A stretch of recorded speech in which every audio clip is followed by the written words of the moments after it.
Hello everybody, आप लोग राजन biology class में वेलकम है।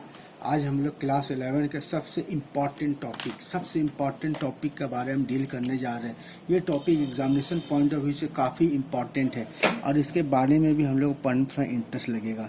यहाँ पे देखिए, आज हम लोग जो पढ़ने जा रहे हैं वो न्यूक्लियस के बारे में पढ़ने जा रहे हैं।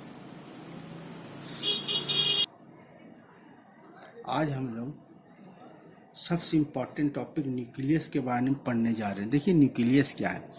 Nucleus was discovered by Robert brown. Nucleus का सबसे पहला बात आपको ये जानिए कि किसके द्वारा खोज किया गया था। ये रॉबर्ट ब्राउन के द्वारा खोज गया था 1833 में।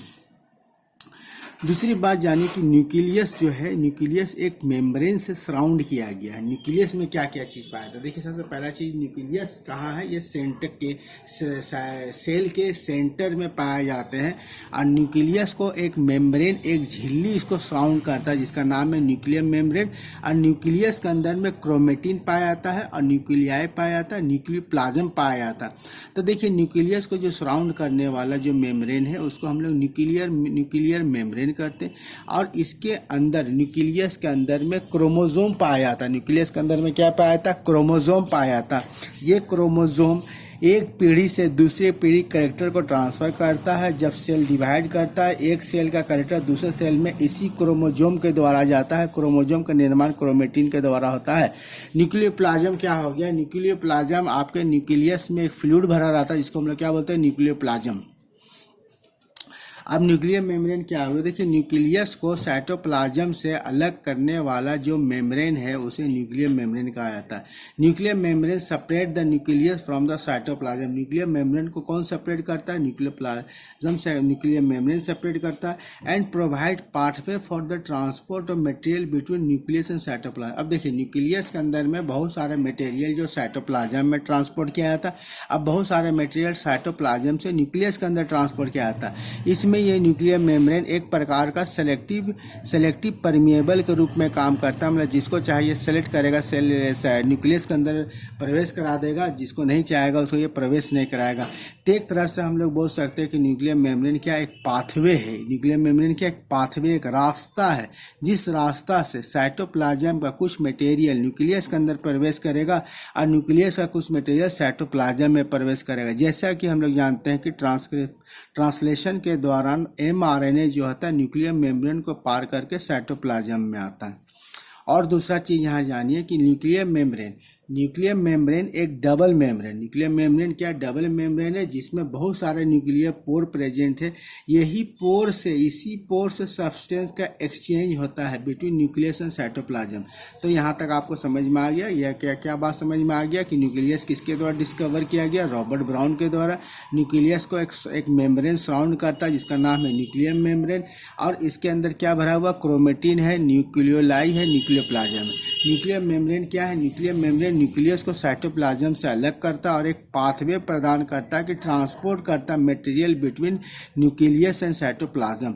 और न्यूक्लियर मेम्ब्रेन में एक डबल मेम्ब्रेन है जिसमें बहुत जगह पोर लगा हुआ है जो अलाउ करता है exchange of substance between nucleus and cytoplasm. Nucleus के अंदर में एक फ्लूइड लाइक स्ट्रक्चर होता है जिसको जेल लाइक मैट्रिक्स बोलते हैं, जिसको हम लोग न्यूक्लियोप्लाज्म बोलते हैं। हम लोग क्या बोलते हैं उसको, न्यूक्लियोप्लाज्म। तो न्यूक्लियस में न्यूक्लियर मेम्ब्रेन केवल हम लोग जान गया। न्यूक्लियस के अंदर में एक फ्लूइड भरा रहता है जिसको हम लोग मैट्रिक्स बोलते हैं जो जेल लाइक होता है और उसका नाम है न्यूक्लियोप्लाज्म। न्यूक्लियोप्लाज्म में क्या पाया था, न्यूक्लियोप्लाज्म में क्रोमेटिन पाया जाता है, बहुत सारे आयंस, मेटल्स के आयंस पाया जाता है, प्रोटीन पाया जाता है और न्यूक्लियोटाइड। देखिए न्यूक्लियोटाइड से ही डीएनए आरएनए का निर्माण होता है। न्यूक्लियोटाइड से ही क्या का निर्माण होता है, डीएनए और आरएनए। न्यूक्लियोटाइड को अगर हम लोग डीप में जाके देखें तो न्यूक्लियोटाइड एक 3 चीज़ से बनता है। नाइट्रोजनस से बेस से बनता है, दूसरा शुगर है और तीसरा फॉस्फोरिक एसिड है। और ये न्यूक्लियोटाइड कहाँ पाया जाता है, न्यूक्लियोप्लाज्म में। आपको याद रखना, एग्जाम में क्वेश्चन पूछ सकता है कि न्यूक्लियोप्लाज्म में क्या पाया था। न्यूक्लियोप्लाज्म में क्रोमेटिन पाया था जिससे क्रोमोसोम का निर्माण होता, प्रोटीन पाया था, न्यूक्लियोटाइड क्या हो गया, डीएनए आरएनए का निर्माण करने वाला डीएनए आरएनए इसी से ही बनता है। तो क्रोमेटिन क्या है, chromatin is made up of DNA, chromatin क्या है, डीएनए से बना हुआ। अब क्रोमेटिन को जब हम लोग देखेंगे तो किस तरह ये नजर आएगा, ये थ्रेड लाइक स्ट्रक्चर नजर आएगा, जिसका नाम क्या हो जाएगा, क्रोमोजोम, जिसका नाम क्या देंगे, क्रोमोजोम। हिंदी में इसको हम लोग बोलते हैं गुणसूत्र, इसको हिंदी में क्या बोला जाता है, गुणसूत्र। तो यहाँ देखिए सबसे इंपॉर्टेंट चीज यहाँ से देखिए, न्यूक्लियोप्लाज्म के अंदर में क्रोमेटिन पाया जाता है और आयंस पाया जाता है, मेटल्स आयन, प्रोटीन है, न्यूक्लियोटाइड। न्यूक्लियोटाइड के बारे में ये जानिए कि डीएनए आरएनए का आप नाम सुने हैं, डीएनए का फुल फॉर्म हो जाएगा डीऑक्सी राइबो न्यूक्लिक एसिड और आरएनए का फुल फॉर्म हो जाएगा राइबो न्यूक्लिक एसिड। तो ये जिस चीज से बना, एक तरह से आप बोल सकते हैं कि डीएनए का यूनिट क्या हो जाएगा, न्यूक्लियोटाइड, और आरएनए का यूनिट क्या हो जाएगा, न्यूक्लियोटाइड। डीएनए जो है न्यूक्लियोटाइड से बना रहता है, आरएनए भी क्या है, न्यूक्लियोटाइड से बना है। और हम लोग एक पीढ़ी में दूसरे पीढ़ी में जो कैरेक्टर ट्रांसफर होता है क्रोमोजोम के मदद से, और क्रोमोजोम के अंदर ही डीएनए पाया जाता है, यानी डीएनए ही ट्रांसफर करता है एक पीढ़ी से दूसरी पीढ़ी, जेनेटिक कैरेक्टर को ट्रांसफर करने में मदद करता है। अब क्रोमेटिन आपका क्या चीज से बना हुआ, डीएनए से। क्रोमेटिन क्या चीज से बना हुआ, डीएनए से बना हुआ। अब क्रोमेटिन को जब हम लोग देखेंगे ये थ्रेड लाइक स्ट्रक्चर में अपीयर होगा और इसका नाम क्या हो जाएगा, क्रोमोजोम नाम हो जाएगा। अब क्रोमोजोम ही कैरी करेगा genetic information from one cell to another cell. देखिए जब हम लोग सेल डिवीजन का प्रोसेस करते हैं, जब एक सेल से दूसरा सेल का निर्माण करते हैं, तो इस सेल में जो जेनेटिक इन्फॉर्मेशन था, जो इस सेल का फंक्शन था, वो जो दूसरा सेल हम बनावेंगे उस सेल में भी वो फंक्शन होना चाहिए। इसीलिए इस कैरेक्टर को, ये जो फंक्शन का, जो कैरेक्टर का एक सेल से दूसरे सेल जाएगा तो किसके मदद से जाएगा, क्रोमोजोम में। देखिए हम लोग जानते हैं कोशिका विभाजन या सेल डिवीजन में एक सेल से दूसरा सेल जाता है। जब जिस सेल से एक सेल से दूसरा सेल जाता है तो यहाँ पर देखिए इस सेल के द्वारा जो फंक्शन हो रहा होता है, तो नया सेल का निर्माण होगा, उसमें भी ये फंक्शन होना चाहिए। तो ये फंक्शन क्रोमोजोम की वजह से होता है। और दूसरी बात जानिए कि जब हम लोग रिप्रोडक्शन करते हैं तो अपने माता पिता के द्वारा एक छोटे बच्चे का जन्म दिया जाता है, तो उस बच्चे में भी माता पिता का गुण आता है। तो वो गुण कहाँ से आता है, क्रोमोजोम से आता है। अब क्रोमोजोम कहाँ से आता है, क्रोमेटिन से आता है। अब क्रोमेटिन कहाँ पाया जाता है, न्यूक्लियोप्लाज्म में पाया जाता है। और न्यूक्लियोप्लाज्म कहाँ होता है, न्यूक्लियस के अंदर जेल लाइक स्ट्रक्चर होता है। यहाँ से आपको कुछ आइडिया हो गया। देखिए न्यूक्लियस के बारे में सबसे पहला बात आप जानिए कि न्यूक्लियस का इन्वेंशन कौन किया, रॉबर्ट ब्राउन। दूसरी बात जानिए कि न्यूक्लियस एक मेम्ब्रेन से घिरा है, एक झिल्ली से घिरा है। उस झिल्ली का नाम क्या है, न्यूक्लियर मेम्ब्रेन नाम है। और न्यूक्लियर मेम्ब्रेन के अंदर क्या क्या चीज पाया था, क्रोमेटिन पाया था, न्यूक्लियोलाई पाया था, न्यूक्लियोप्लाज्म। क्रोमेटिन के बारे में हम लोग यहाँ जानेंगे, क्रोमेटिन कुछ नहीं है, क्रोमेटिन डीएनए से बना है। दूसरी बात जानेंगे, क्रोमेटिन को जब हम लोग का माइक्रोस्कोप में देखेंगे तो एक थ्रेड लाइक स्ट्रक्चर में अपीयर होगा। इसका नामकरण क्या दे दिया गया, उसका नामकरण दे दिया गया क्रोमोजोम दे दिया गया। उसका नामकरण दिया क्या दे दिया, क्रोमोजोम दे दिया। क्रोमोजोम क्या है, देखिए क्रोमोजोम, देखिए नथिंग, क्रोमोजोम एक जेनेटिक इंफॉर्मेशन को ट्रांसफर करेगा एक पीढ़ी से दूसरी पीढ़ी या एक सेल से अनदर सेल में। इसी चीज को हम लोग क्या बोलेंगे, क्रोमोजोम। जो कैरेक्टर को ट्रांसफर करेगा एक सेल से दूसरे सेल, जो एक पीढ़ी से दूसरे पीढ़ी कैरेक्टर को ट्रांसफर करेगा, उसका नाम है क्रोमोजोम। आप समझ में आ गया। और न्यूक्लियर मेम्ब्रेन के बारे में एक बात और जानिए कि डबल मेम्ब्रेन, इसमें बहुत सारे पोर है, ये बहुत सारे मटेरियल को अलाउ करता है न्यूक्लियस और साइटोप्लाज्म के बीच में एक्सचेंज होने में। अब हम लोग इसका फंक्शन को देखते हैं। सबसे पहला बात ये जानिए कि सेल का जो कंट्रोलर होता है, उसे हम लोग क्या बोलते हैं, न्यूक्लियस बोलते हैं। जो सेल का जो कंट्रोलर होता है उसे क्या बोला जाता है, न्यूक्लियस। तो सेल के अंदर जितना प्रकार का मेटाबॉलिक एक्टिविटी होता है उसको कौन कंट्रोल करेगा, न्यूक्लियस कंट्रोल करेगा। तो इसलिए हम लोग लिखे हैं it control all metabolic activity of the cell. ये जितना मेटाबॉलिक एक्टिविटी है सेल का वो सब को ये कंट्रोल करेगा। Chromosome present in nucleus helpful in transferring genetic character from one generation to next generation.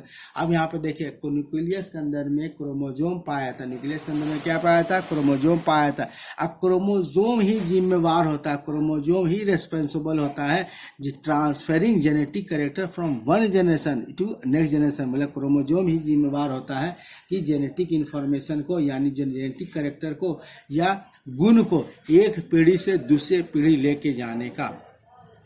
Nucleolus, देखिए न्यूक्लियोलस से क्या चीज़ का निर्माण होता है, राइबोसोम का निर्माण होता है। न्यूक्लियोलस के ही आपका निर्माण करता है राइबोसोम का। तो देखिए सबसे इम्पोर्टेंट चीज़, इतना पढ़ने के बाद मुझे एक पता चल गया कि न्यूक्लियस के अंदर में एक मटेरियल पाया जाता है जिसका नाम क्रोमोसोम है।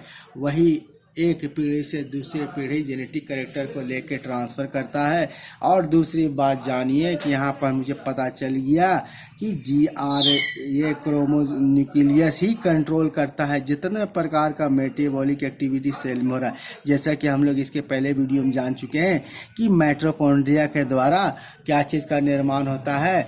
माइटोकॉन्ड्रिया के द्वारा एनर्जी का निर्माण होता है, माइटोकॉन्ड्रिया के द्वारा ऊर्जा का निर्माण हो रहा है, राइबोसोम के द्वारा प्रोटीन का निर्माण हो रहा है, गोल्गी कॉम्प्लेक्स के द्वारा पैकेजिंग और ट्रांसपोर्टिंग का काम हो रहा है, स्मूथ इंडोप्लाज्मिक रेटिकुलम के द्वारा लिपिड का निर्माण हो रहा है, रफ इंडोप्लाज्मिक रेटिकुलम के द्वारा प्रोटीन का निर्माण हो रहा है। तो ये जो सारा फंक्शन है ये किसके द्वारा कंट्रोल होगा? न्यूक्लियस के द्वारा होगा। और सेल के अंदर में जो भी मेटाबॉलिक प्रोसेस होगा, मेटाबॉलिक प्रोसेस यानी सेलुलर रिएक्शन, उस रिएक्शन का कंट्रोलर कौन है? न्यूक्लियस। और न्यूक्लियस के अंदर में क्रोमोसोम पाया जाता है जो कैरेक्टर को ट्रांसफ़र करेगा एक पीढ़ी से दूसरे पीढ़ी, यानी transferring genetic character from one generation to next generation, एक पीढ़ी से दूसरे पीढ़ी। न्यूक्लियस के द्वारा राइबोसोम का निर्माण करता हूँ। देखिए न्यूक्लियस के बारे में हम लोग ब्रीफली थोड़ा सा आइडिया ले लिए। न्यूक्लियस तो बहुत बड़ा सेक्शन है, इसके बारे में पढ़ने में बहुत काफ़ी समय लगेगा। आशा करता हूँ ये वीडियो आप लोग को अच्छा लगा। वीडियो अच्छा लगेगा तो लाइक और शेयर कीजिएगा, चैनल को सब्सक्राइब कीजिएगा। ओके, धन्यवाद।